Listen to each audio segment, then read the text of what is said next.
अरे दाना मोदी आए चाचा हमनी के हो नौकरिया।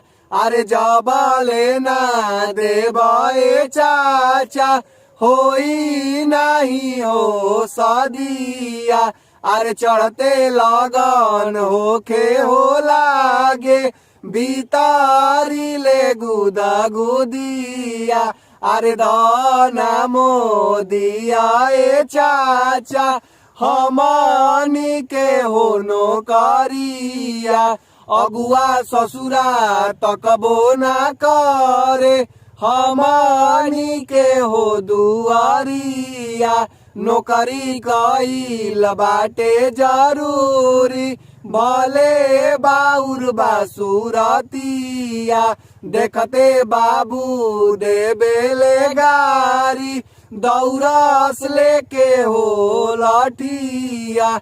अरे खाइल पियल भइल बादुलम रोअत बीते हो रातिया। अरे दाना मोदी आए चाचा हमनी के हो नौकरिया।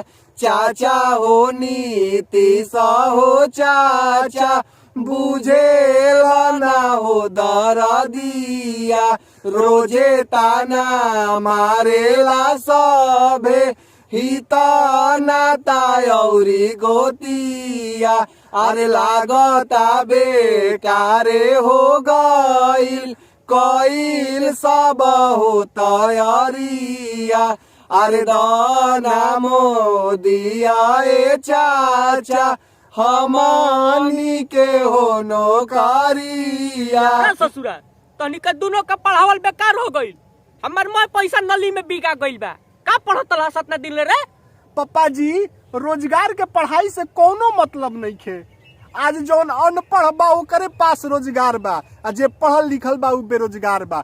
देख ली अनपढ़वा नेता बन के कैसे पैसा पीटत तरह से हमनी पढ़ाकू लइका प्याज छिलता लो। अरे तब तो तोहनी जैसन ढेर लइका बेरोजगार हो गईल होई है ना बेटा? पापा जी हाँ एकरा से कोनो मतलब नहीं खे आ कोनो फर्क नहीं खे पड़त कि देश में कितना युवा बेरोजगार बा। काहे कि हमनी के मोदी चाचा के ऐसा ही चलत सरकार बा। हाँ ए मोदी चाचा हई बेरोजगारी के दर्द तारा के कैसे समझाई जाहो। तू बस अतने समझ जा कि अब हितैयो नतई जाए में लाज लगता मर्दे। हितैयो जाता नहीं जाता ससुरा मीठा पानी से पहले पूछा तेरे से कि का बबुआ के नौकरी भइल। चुप रहो बेटा चुप रहो। आज न तो कल सरकार तो हम लोग के सरकारी नौकरी दी। सरकारी नौकरी हो गईल बा उठ के मुंह में जीरा आ खोजल बड़ी मुश्किल बा। ए पापा जी कोयला के खान में हीरा।